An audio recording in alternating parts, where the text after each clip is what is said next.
It's Mario Lloyd, also known as Real Estate Guru PK, with the Realist Podcast. On the Realist Podcast, we talk about how to make a dollar, how to keep a dollar, and we touch on hot topics.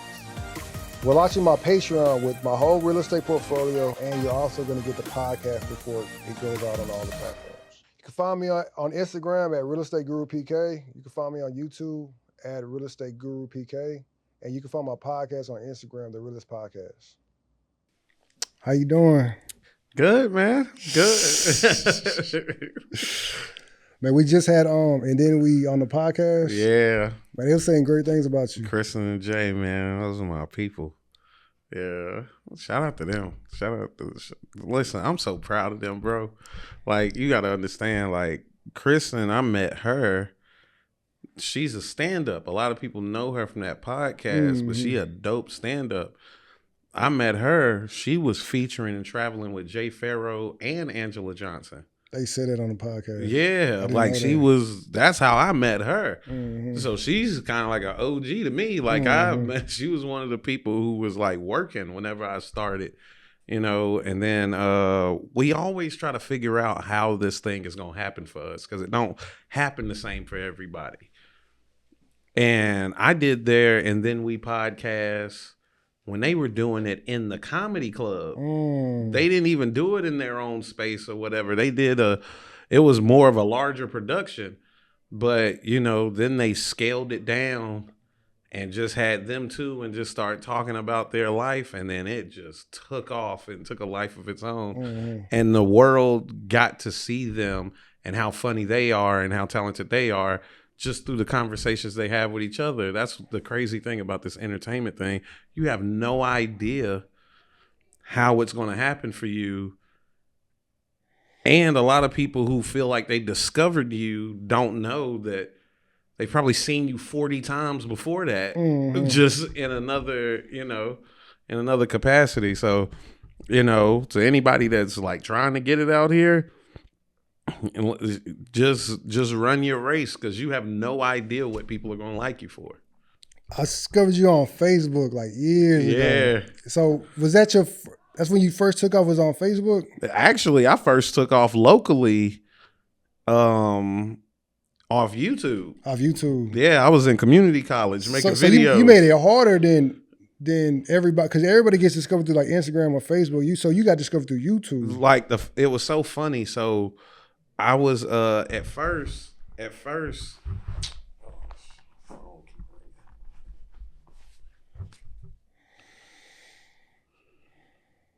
Sorry. No, you good. Yo, I'm in the middle of a podcast.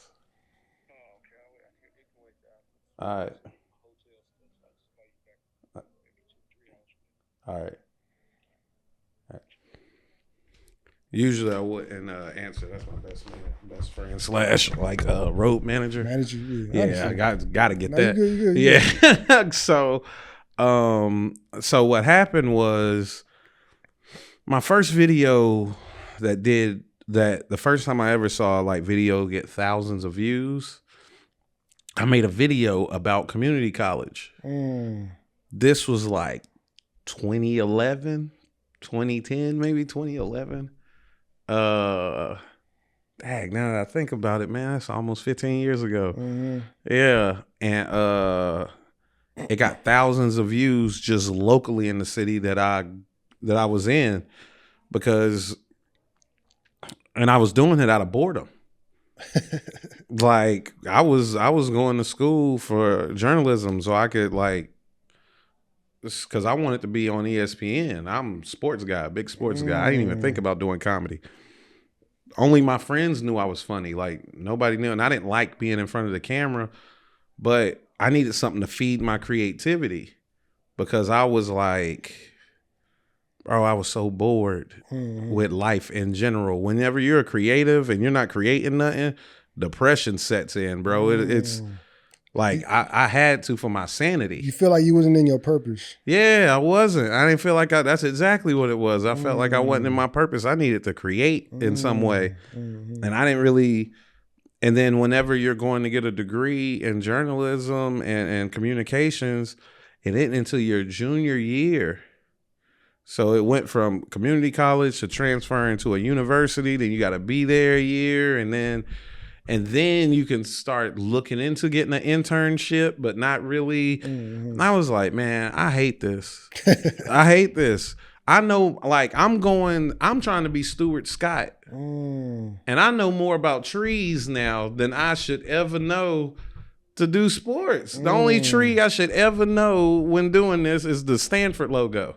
If we're not talking about the Stanford Cardinal logo or their mascot, I shouldn't be knowing about no trees. I just want to do sports journalism. So, but it just didn't pan out that way. So, like, I stopped doing the videos, and then I got into I went to a comedy show, and I watched a comedy competition. It was hosted by this guy named Burpee. Burpee, actually, his career took off. He's been on Wildin' Out. He's now on radio in Charlotte, the biggest radio show in Charlotte. He still moves tickets whenever he plays home and stuff like that. That dude is one of the funniest dudes I've ever known. Like, he actually was hosting it because he was too good to be in the competition. So he was hosting it. He the first comedian I ever saw perform live. So he was like Mekhi Phifer in like an 8 Mile. Yeah, Future wasn't in the competition. He too good to be in the competition. Yeah. So he hosting it. So that's what Burpee was doing. So and I went and I was watching. And then my homeboy who I went with was like, hey, man, you funnier than all of them. And that's how people gas you. Like, yeah, like that's another thing. People come to me and be like, Ryan, man, people always say I'm really funny. I should get into comedy. That ain't what comedy is. I'm glad I was always self-aware. When he said that, I was like, that's great that you believe I'm funnier than them. But also, I'm your homeboy. I know what make you laugh. So I'm saying stuff that is generally like, we have inside jokes and stuff.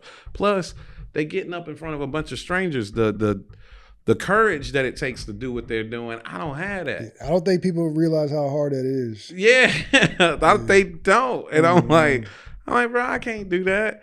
And so I thought about doing stand up, and I was like, nah. And then 2013 rolled around. July 9th, 2013, I got on stage for the first time. It was after I watched Kevin Hart's Let Me Explain in theaters. And then I was like, you know what? I'm going to try it. 3 days later, got on stage for the first time. I was like, I'm going to stand up for the rest of my life. I knew after the first laugh, this is the thing I'm supposed to do for the rest of my life. Was there anybody during that process that was telling you to stop? Like your parents? I don't know if people were telling me to stop. I don't know if they were telling me to keep going. So they wasn't encouraging you. Yeah, I don't want to say that the people was like, nah, you never gonna make it. But I don't think it was too many people that was going, keep going. You're gonna make it. Like not like family or anything like that. So, and I always got to make sure I say it that way. Because I would hate for people to come out and was like, oh, you believed I didn't believe in you? I didn't say any of that. Nobody ever down. There's a lot of people that go, man, I didn't get love back home. You get love everywhere except home. I got the most love at home. I sell the most tickets at home. And that has always been my career. Every time my career goes up and my ticket sales go up, I come home and it's even higher at home. They've never fronted on me. Before I could sell a ticket anywhere else in the country, I could sell out shows at home. Before I ever went viral on social media, I sold out shows at home. They ain't never front on me. Never. Like my city never fronted on me. I think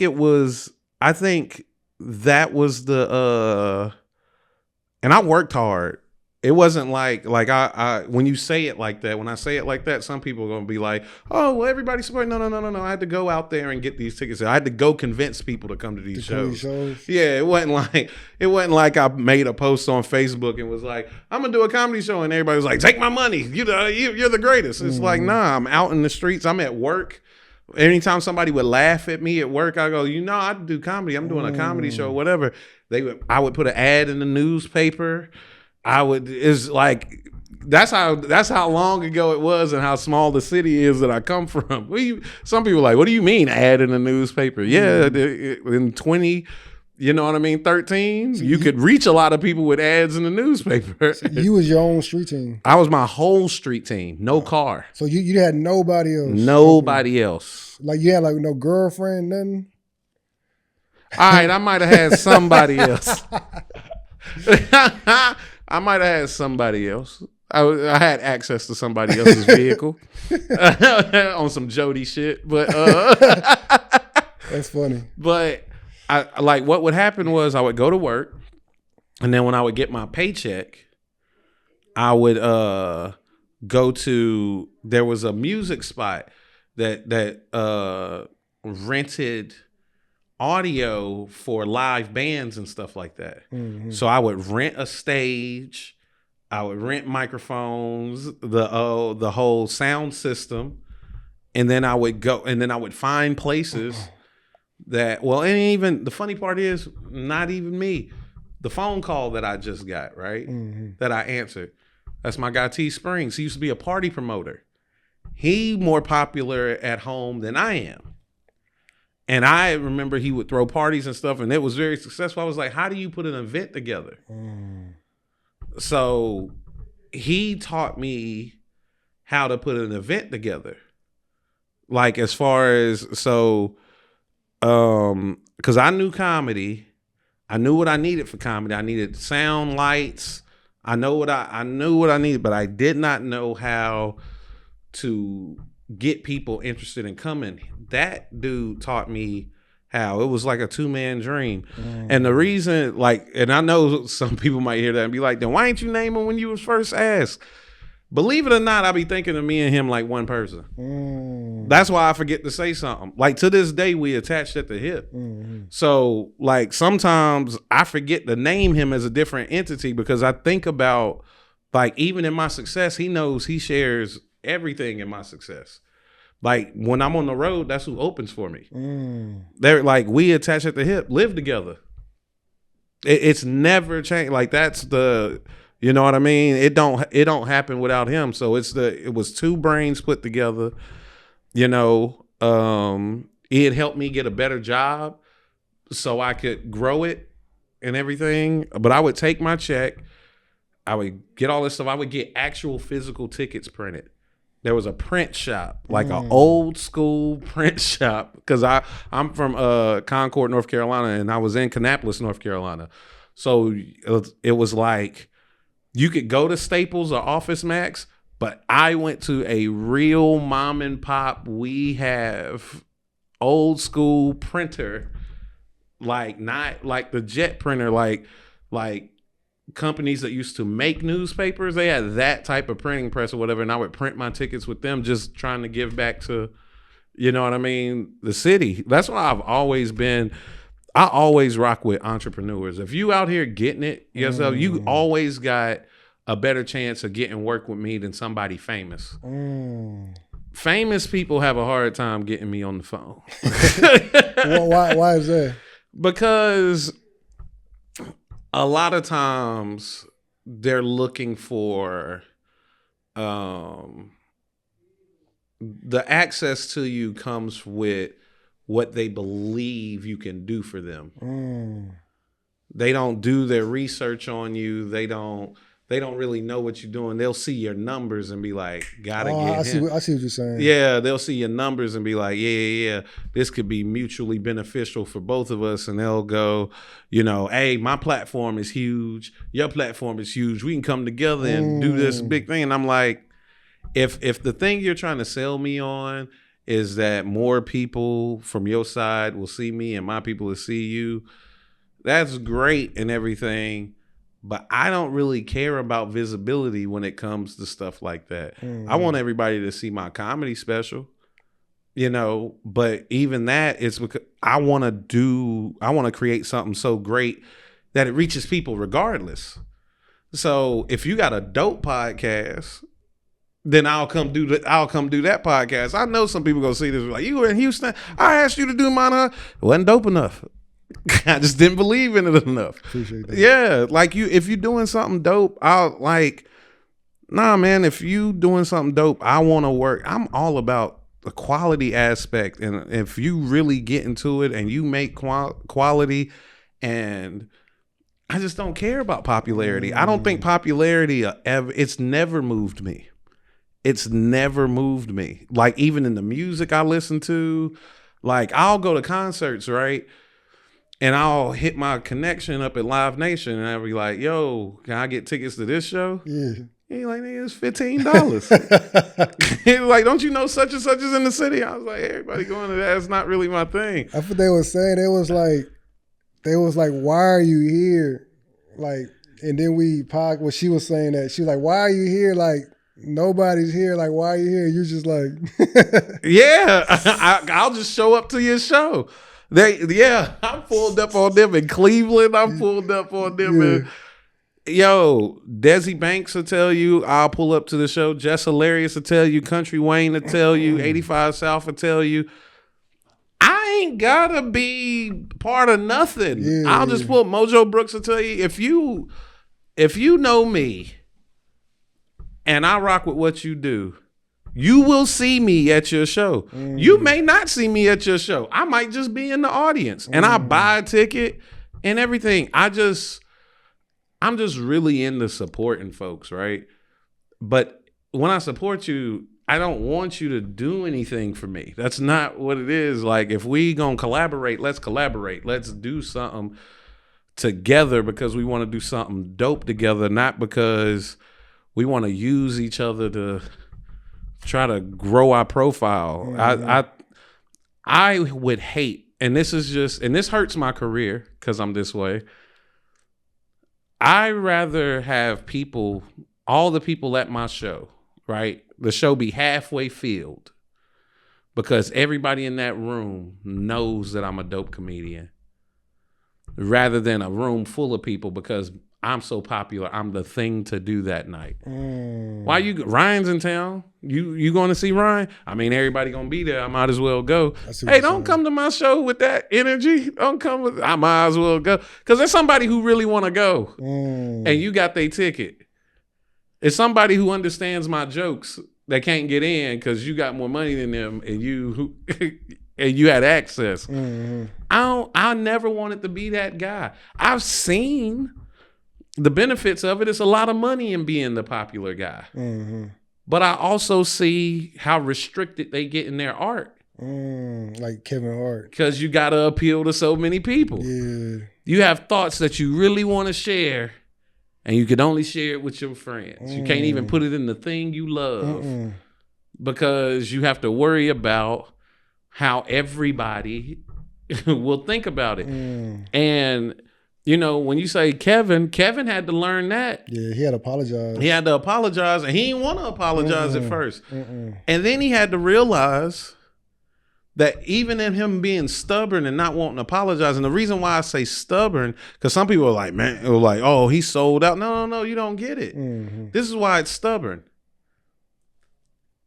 It affected everybody around him. He wasn't the only one suffering. He can have the attitude of, man, I don't care. I've done enough with my career or whatever. Shoot, if they cancel me, they cancel me. Okay. What about your assistants? What about people who do your merch? What about your boys that go on the road with you? What about your boys? Yeah. What about the people who've done branding deals with you that's looking for you to make 3 more commercials that you ain't done yet, but already done paid?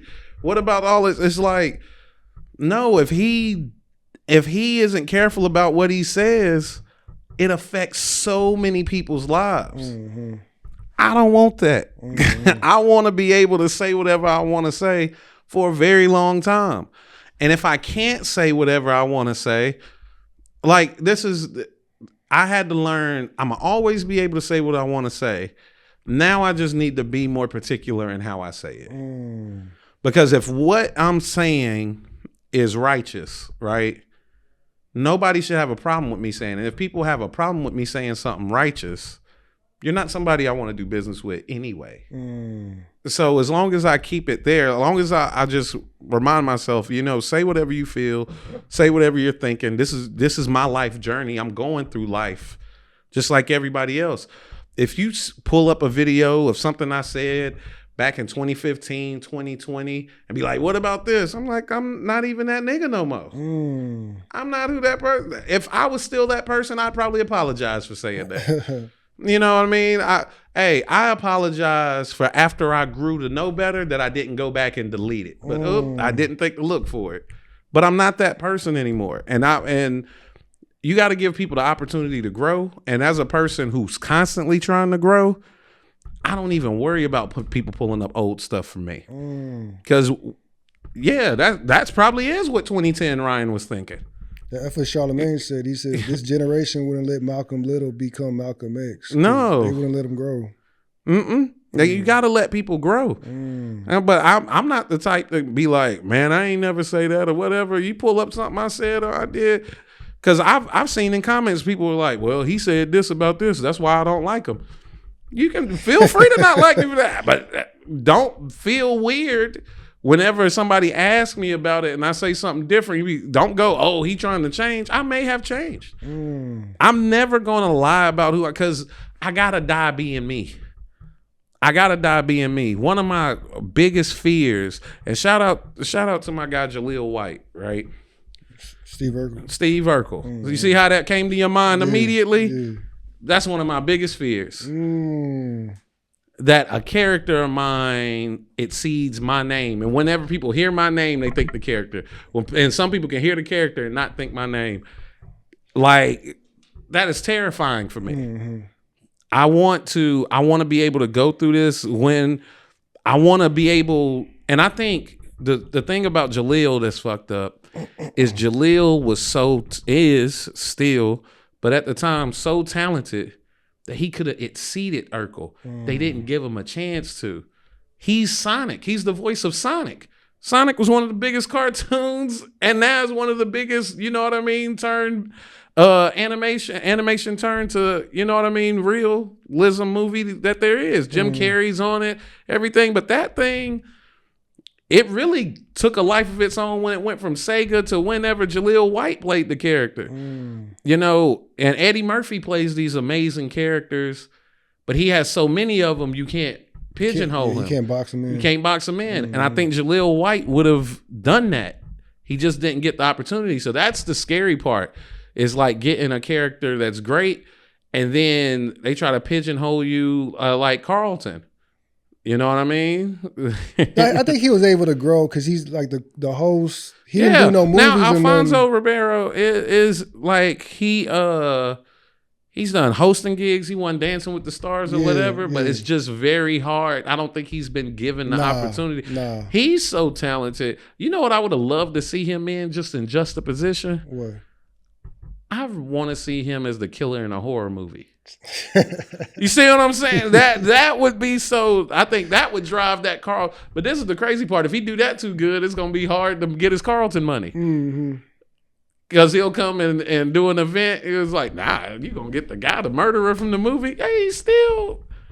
So, and then we have now. I think what's worse than then, which is now, is that people have these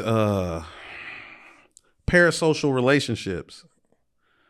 See, some people can only see Jaleel as Urkel, can only see Alfonso as Carlton, right?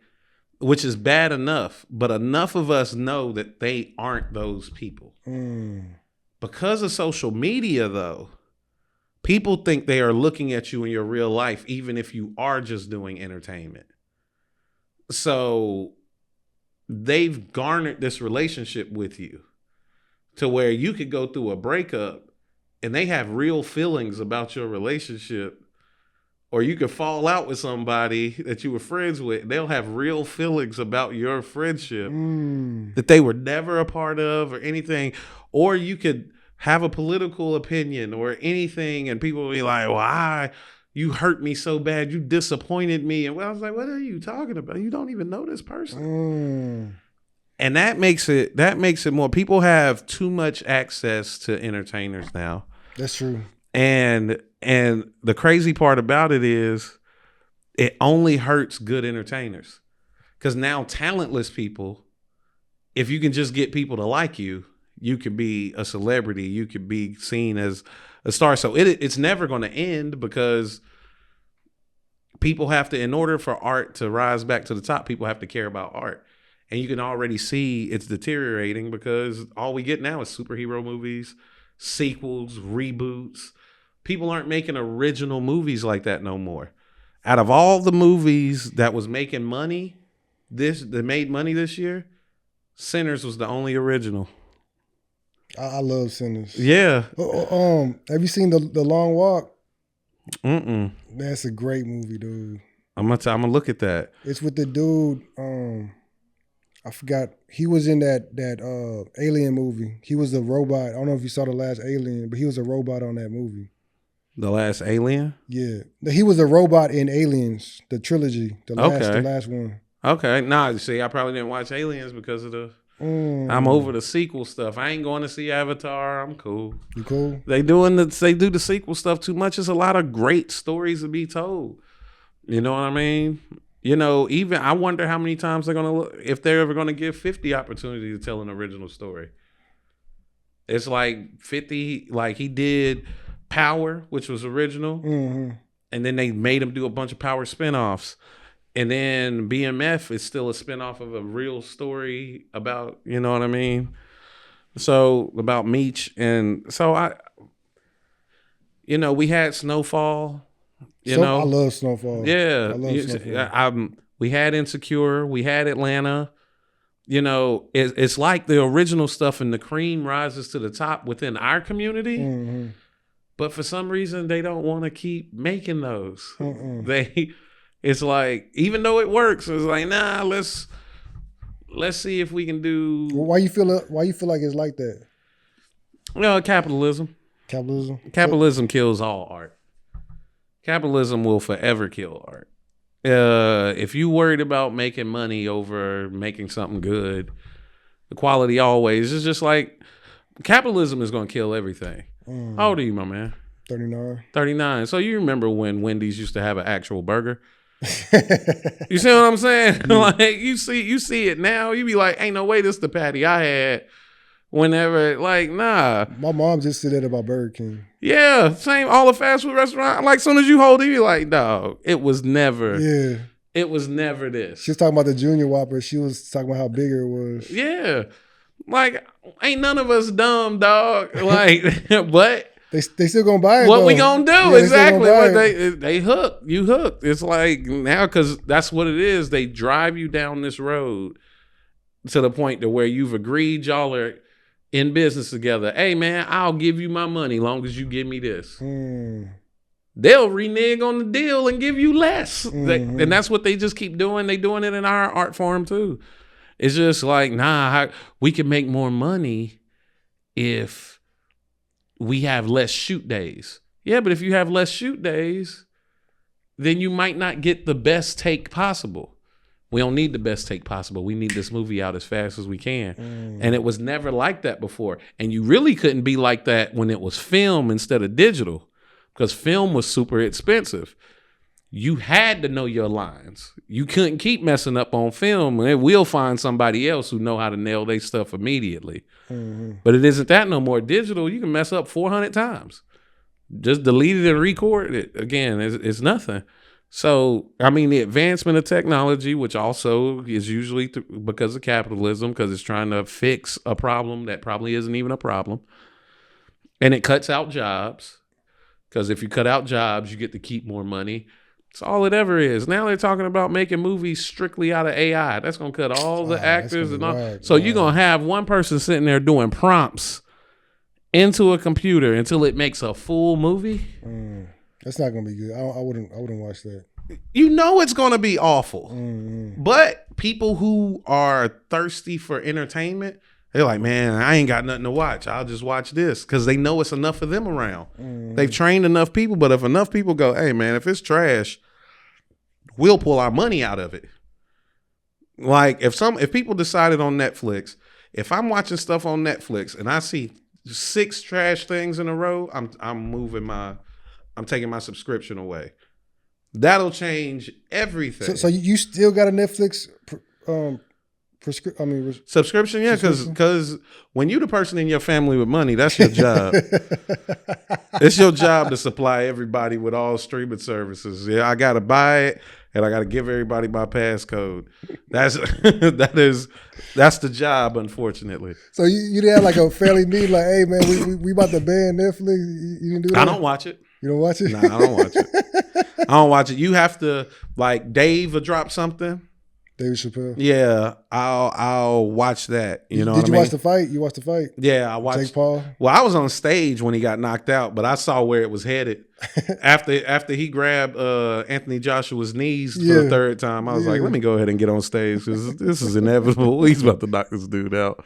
So I had to go on stage in Atlanta, but prayers up to Anthony Joshua and his people, man. You know what I'm saying? Yeah, that's nuts. To, you know what I mean? You make 90 million, y'all want to celebrate, y'all go back to Africa, and then tragedy, nigga. That's crazy. So, but even then, like, think about what boxing was. There was times where we talking about George Foreman fought Ali and Frazier fought everybody. Ken Norton fought, all them guys fought, and then you had Sugar Ray Leonard and daggone Roberto Durant, and you had Marvin Hagler, and you had Tommy Hearns, all fought each other. Now, because of capitalism, that's facts. The best don't even want to fight each other unless they're getting paid a certain amount.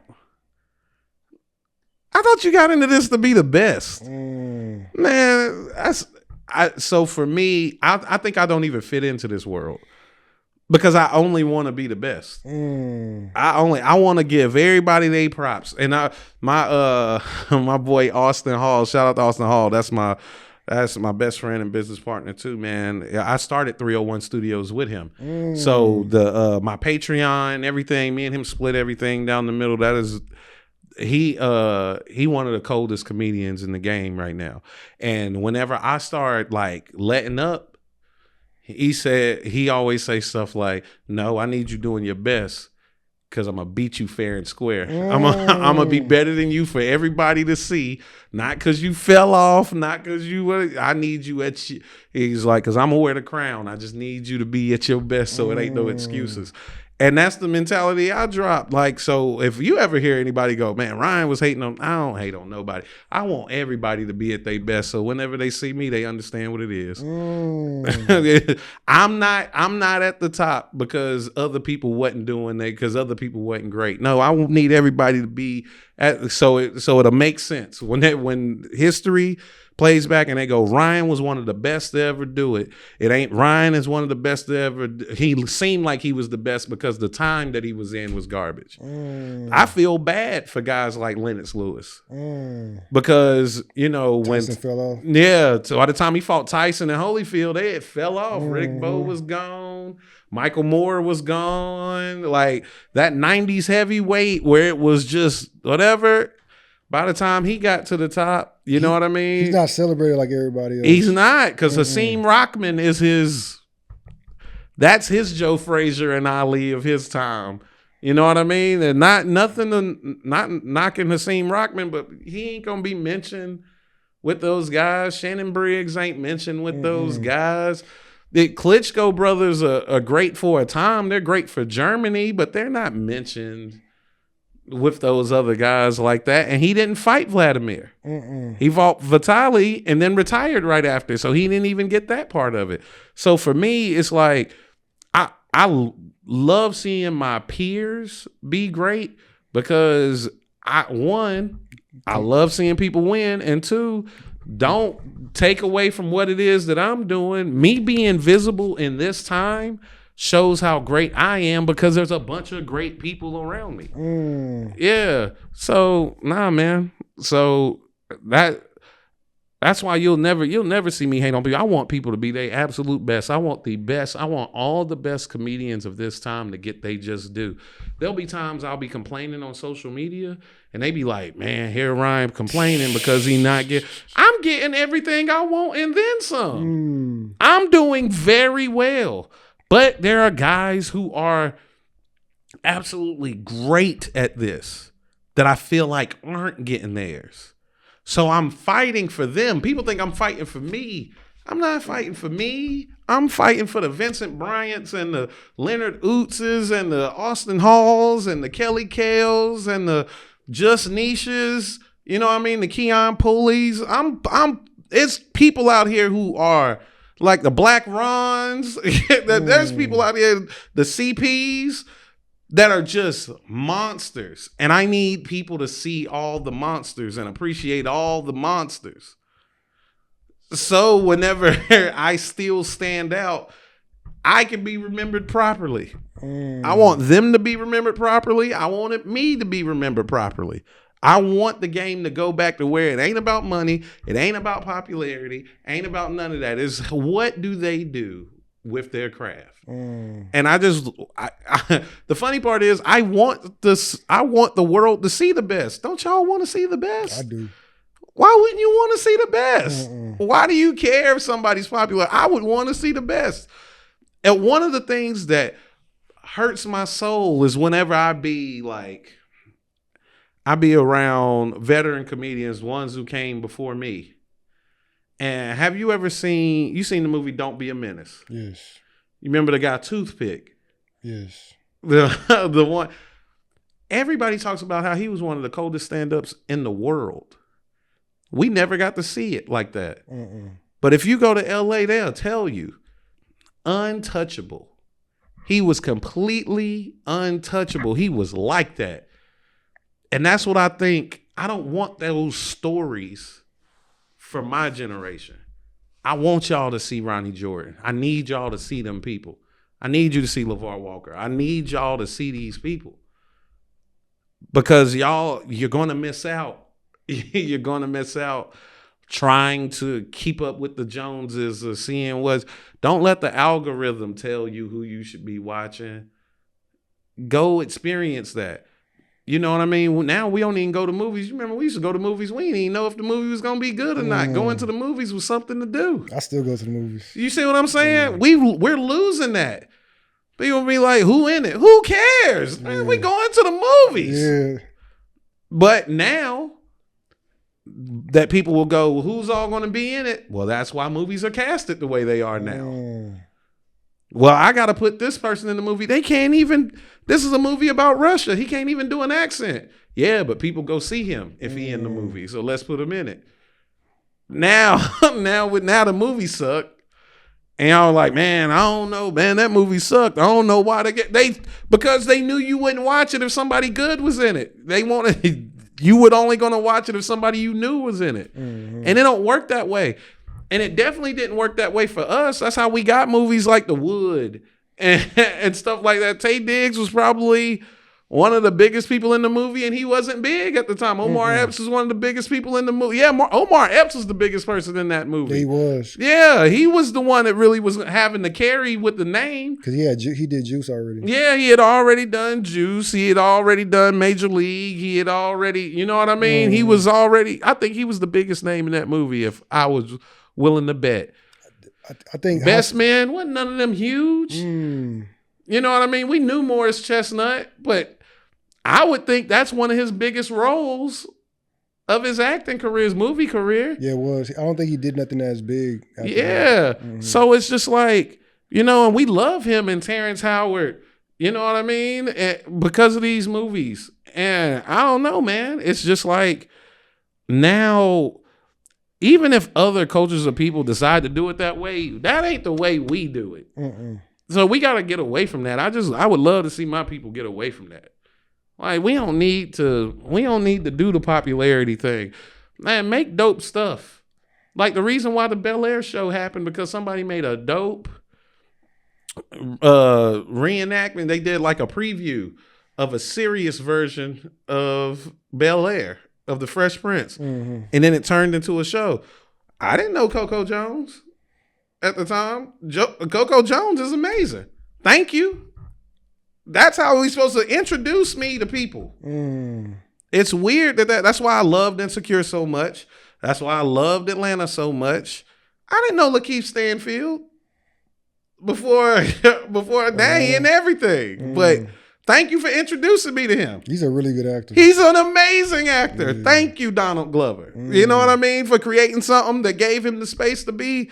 You know, I want to see more of that. I want to see more of that, man. If like I get popular and they're like, Ryan, we want to create a TV show for you. And I'm like, cool, these are the ideas I got. And they're like, we don't like none of these ideas. This is the idea that we have. Let me go find some people who can pitch you something they passionate about. Because what we not going to do is just going to put together a bunch of stuff that we deem is full of popular people and hope that it works. Because at the end of the day, if something's not good, it's not good. It doesn't matter who's in it. And I don't want to attach myself to bad projects throughout my career for the sake of money. Like, I just don't want to do that. I'd rather, if I'm, like, let's say I'm in a buddy cop film, right? I'm in a buddy cop series. At this point, if they make another Rush Hour, we know this is a money grab. I think they about to make another Rush Hour. They about to make another Rush Hour. That's a money grab. Lethal Weapon never felt like that. Lethal Weapon, all 4 of them good. They were like, we're just going to make a good movie. It happens to be a sequel. It's going to be a good movie. Fast and the Furious. When you watch those, you do understand. These are just thieves that drives cars. Now these niggas are spies, CIA agents. They can hack anything. Astronauts, everything. Like, at what point? What are we doing at this point? It's for the kids. But you see what I'm saying? That's what capitalism does, though. 9 lines. You know they're going to say something about family. You know they're going to say something about we got to stick together. How many kids does Dom got? How many second lives, third lives did he have? Yeah, wives and all that. Bro, come on, man. They did the same thing with the Scream movies. It was just like, dog, listen. Hey, man, make another mask. Make another mask, dog. Do something else. I don't like that. I told the people close to me, man, if ever I make a hit movie, and you see me do a sequel, and then I come to you and go, hey, they want to do a third one, tell me no. Tell me no. Because the only reason I'm considering it is because of some money. Did you like The Godfather 3? Did you watch The Godfather 3? I don't watch Italian movies. Okay. I'm gonna tell you, it's not the Italian of it. I don't watch movies with accents. Okay. I'm not good. So everybody who loves Game of Thrones and stuff like that, I never watch any of that stuff. And I believe it's as good as everybody says it is. I believe Godfather. I was forced to watch Goodfellas.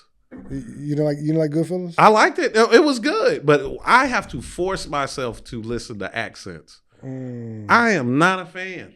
What about Shotters with the Jamaican accent? Yep, hate it. Hate it. And I understand why people like it. I watch it, I go, oh, I get why people love this. Yeah, oh man. I don't have a good ear. That's why I'm not a music person.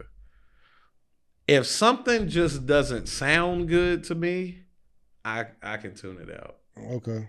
I can tune it out. So music was never going to be my thing ever. Yeah, music. Would you be a director for a movie? Yeah. It seems like you know what you want. I think I could direct. I think I could get into cinematography and stuff like that, but just somebody can actually if somebody can actually sing, but I don't like the sound of their voice, I can't tell that they really that great at singing. Like Brandy, they call her the vocal Bible. Everybody will tell you. Amazing singer. I can't hear it. Sounds like she's whispering. Somebody's going to watch that and be like, oh, you don't know what I just said I don't know what I'm talking about. I'm agreeing that I don't know what I'm talking about. I'm giving you an example of how much I don't know what I'm talking about. You know what I mean? And then I could name somebody else and you'd be like, that person can't sing at all. I like the way they sound. So it registers with me. And so I even understand that as a hip hop fan. I be wanting people to love great rappers. But everybody don't have an ear for great rap. So these guys who just be a vibe, they're necessary for people who that's all they're looking for. But I just believe, as a person who loves art, that the cream should rise to the top, and capitalism and greedy people has made it so that the vibes have risen to the top. I should never choose who the top singer is. I should never be part of that conversation. They're like, Ryan, who's the top singer? Why are you asking me? I told you I have an awful ear. And I realize I have an awful ear. That's another thing. I think people's egos, just because you like something doesn't mean it's good. It's just part of your taste or whatever. A lot of stuff, and then some people are like, well, everything is subjective. No, some stuff is bad. Some stuff is bad. You can like bad stuff. You can have poor taste whenever it comes to stuff. It's people who will convince you that chitlins is amazing. You just got poor taste, and that's fine. I'm not going to tell you to stop eating it.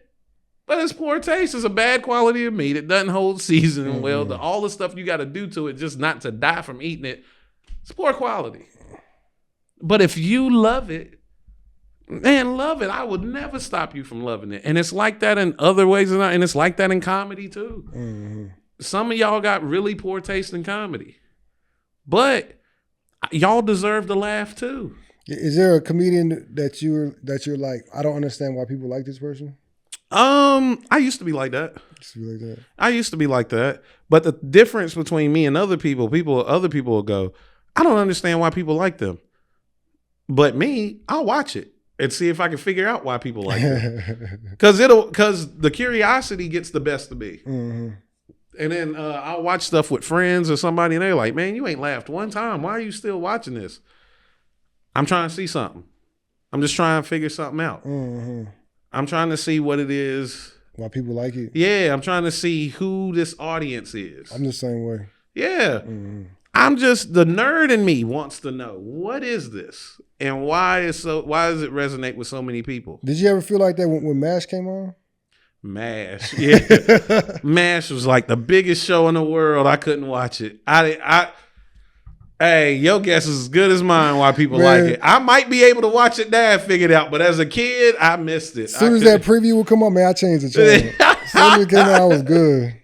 And it was huge. It ran for like 20-something years, dog. Did you feel like that about Cheers too? Yeah, I did. Like, I can probably watch Cheers now because I understand more. I'm gonna tell you something something I didn't like but love now. Training Day. Hated Training Day. I'm not a hood movie dirty cop dude anyway, but the more I learned about acting, the more I learned about film, the more I learned about directing. Denzel and Antoine Fuqua went crazy in that movie. Yeah, they did. They went crazy in that movie. Because he's nothing like that in real life. Man, he is phenomenal in that movie. I was like, some people were like, man, he had to play a crooked cop to get it. Nah, that crooked cop was some of the best acting chops I'd ever seen in my life. That part in the movie where Ethan Hawke has him at gunpoint. He got busted, yeah. And he's sitting there. Y'all got to keep in mind, he's been shot, so he's in pain. His woman and his child done turned their back on him. They watching. His kid was watching, and he got to maintain this sense of power because he needs this money. Rookie to see him as still in control. He needs the hood to see him as still in control. He can't look vulnerable to his son, but his woman has already made out that this situation is, so she done pulled the son away from the so he in pain, he desperate, he need this money. He know he gonna die if he don't get this money. So he's scared too. He in pain, he's scared, he's still trying to seem like he the alpha. He's a little bit delusional, but all of these feelings are coming over him. And he's conveying every single one of them. When you watch that movie, you see a scared man. You see a man in pain. You see a man who's still trying to manipulate, is still trying to run things, still trying to, show people or make them believe that he's still in power. He's doing all of this at the same time while this is not really happening. None of this is really happening. This dude is somehow tapped into all of these emotions and everything at the same time without it actually happening. And as a person who's getting into acting, I know how difficult it is to convey one emotion that's not really happening to you and where you have to pull it from and all of this. He's pulling 5 different emotions at once and conveying them all at once while there's cameras and he know this gun ain't real and all of this stuff. Like, one of the best acting jobs I've ever seen in my life. Then he's smoking a cigarette. And then smoking a cigarette. I don't think he smokes. I won it already. It's crazy. That dude, And the funny part is, because I just didn't watch it that way. That's not the way I watched film before. But because I've been educated more, I can see how I'll watch a movie and I'll just see one of the shots and I'll go, whoo, that was crazy how they just did that. Like, I'll watch Training Day and the part where the Mexican dudes drag him down the hallway to put him in the bathtub. Then when they drag him down the hallway, the shot is actually from the ceiling down to the floor. They could have just showed him, but Antoine was like, no, we need to show that they're dragging him through the hallway and he's scared and fighting. And the best angle to show that from was the ceiling. Me shooting content at home, if I was like, yeah, we're going to drag dude through the hallway, it would have never crossed my mind to stick the camera on the ceiling to get that shot, just to get that angle, to keep people engaged in it. When you see a piece of film like that and you see how much is put into just the small details to give you all that, to tell you this story, and then somebody will come to you and be like, hey man, I want to make a movie. You ever made a movie before? Nah, man, but I'm telling you, I'm real good at this. I got a camera and I wrote down on this paper what I want to do. So, who you study? I ain't studying nobody, bro. I'm telling you why I can do this. That's how people feel. That's what a lot of content creators and whatever, they don't do any knowledge. They don't do any studying or whatever. They just be like, yo, if I just point the camera somewhere and I'm just like, nah, those people, those directors know how to tell a story. Even if there were no words, they're so good. If there were no words, you know exactly what was going on. And the actor brings it even more to life. But the actor could sit down in a chair and just convey everything to you and you know the whole story. And the director could just show you without any words, any actors, and you convey the whole story. And when those two have a perfect marriage, you get a masterpiece. But now a lot of our stuff is somebody popular and who isn't trained, and then they got somebody they know holding the camera who don't know nothing about telling a story, and they come together to create something. And then if I say it's not good, then I'm a hater. And the funny part is I'm not even a hater, because I want you to win, but I want you to do the work, so you're not shitting on the people who did do the work, who came before you. I would love for somebody to be the next Denzel Washington, but go do the Denzel Washington work. I would love for somebody to be the next, F. Gary Gray, but go do the F. Gary Gray work.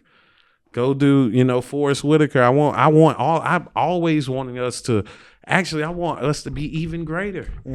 But you can't unless you you gotta go do the work.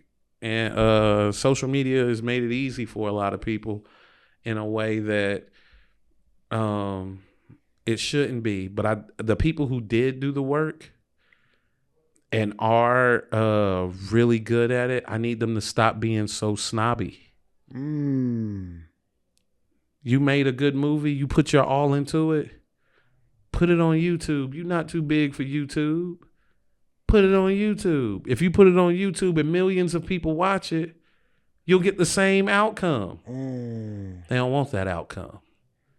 They want somebody in particular, somebody at a festival, somebody they want Netflix to tell them yeah, or they want Amazon to tell them yeah, or they want HBO to tell them yeah.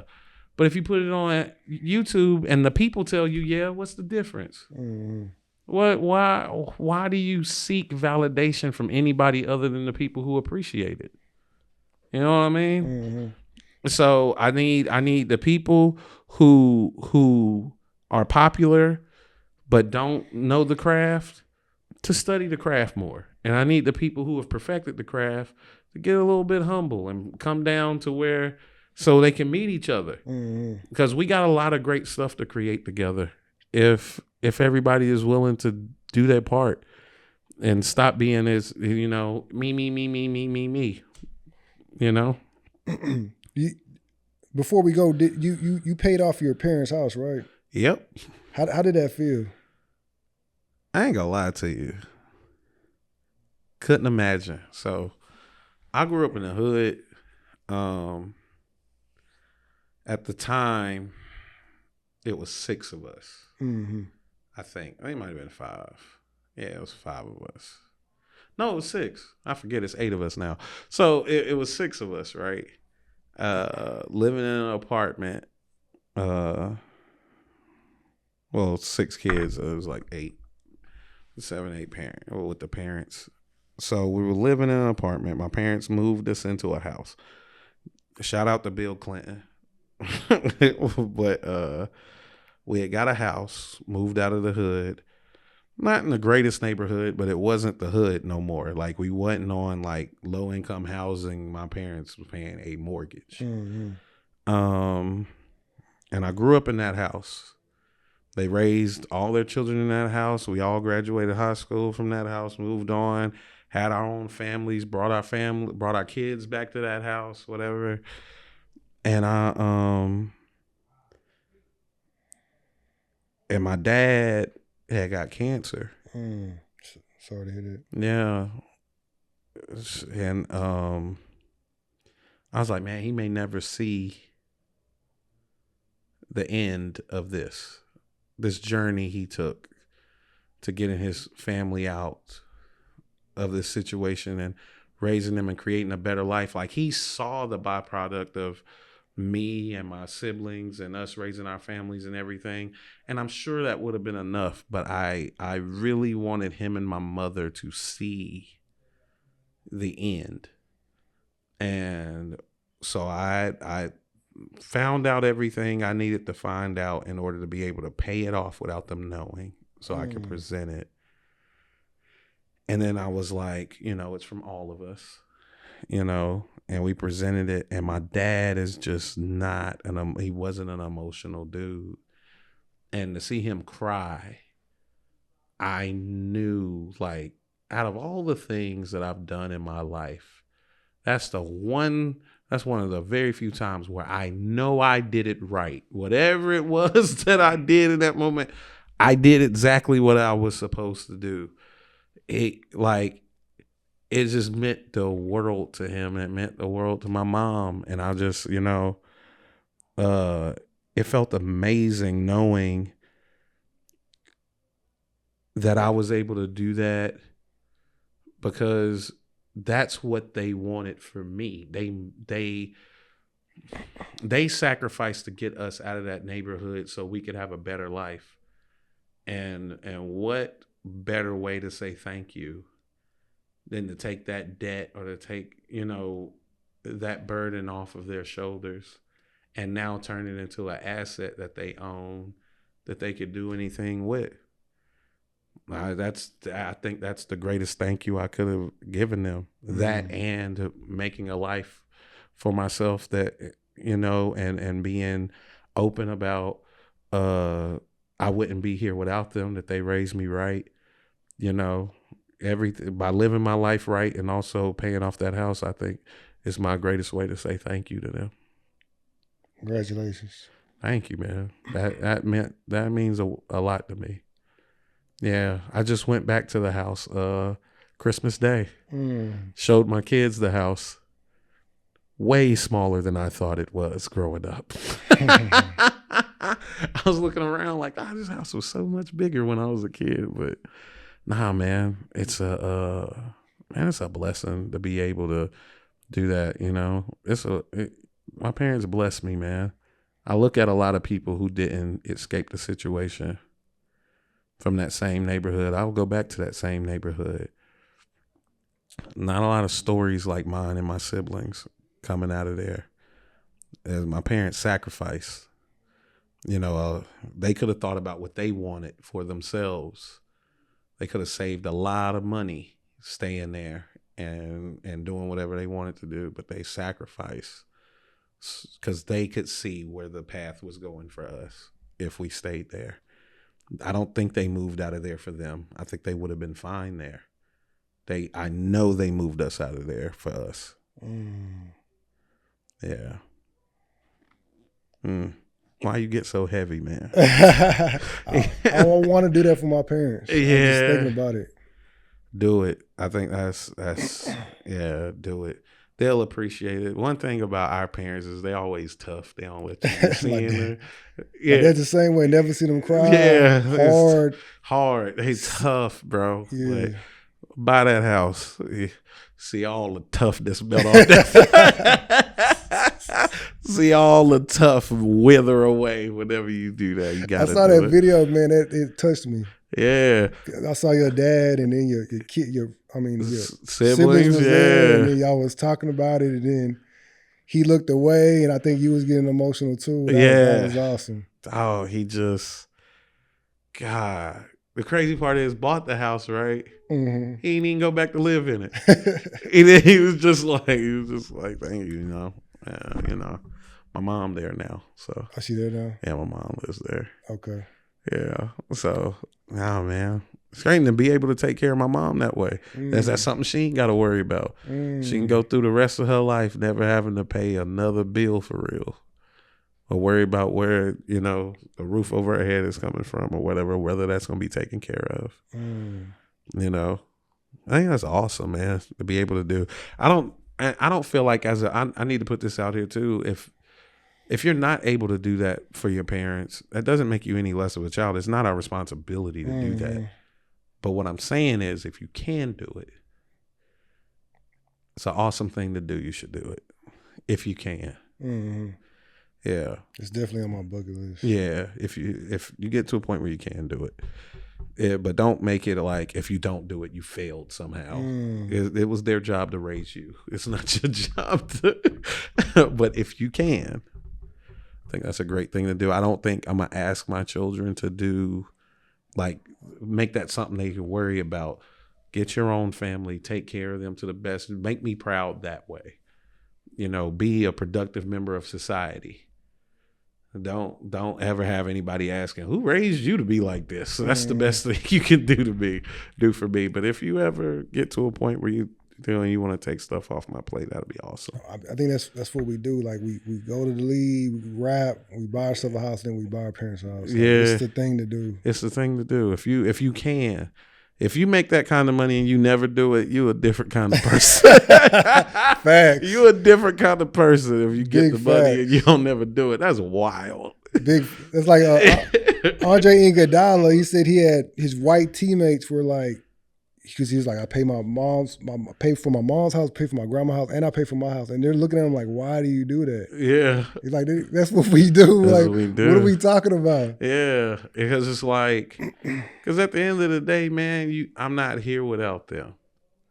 And even if I lose it all, right?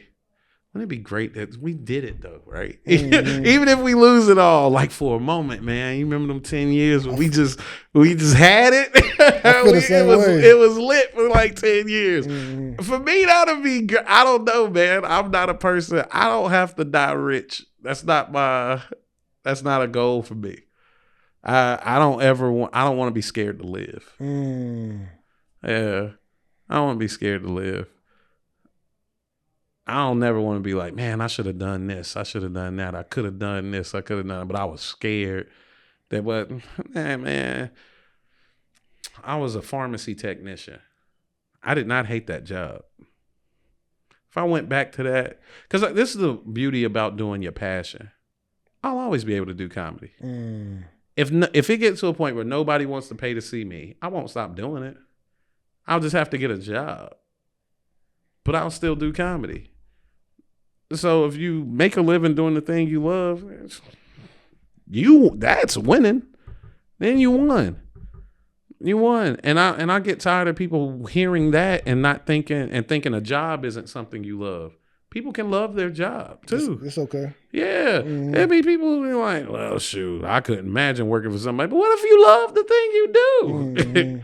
There's a lot of people who love their job. I've had jobs that I loved.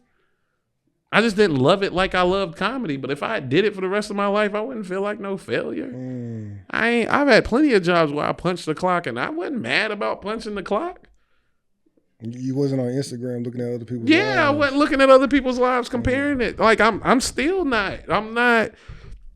I don't get it. I don't get that. It's like, man, why? Man, in the time it takes you to sit there and be sad about you not having something that somebody else had, you could have been closer to getting it.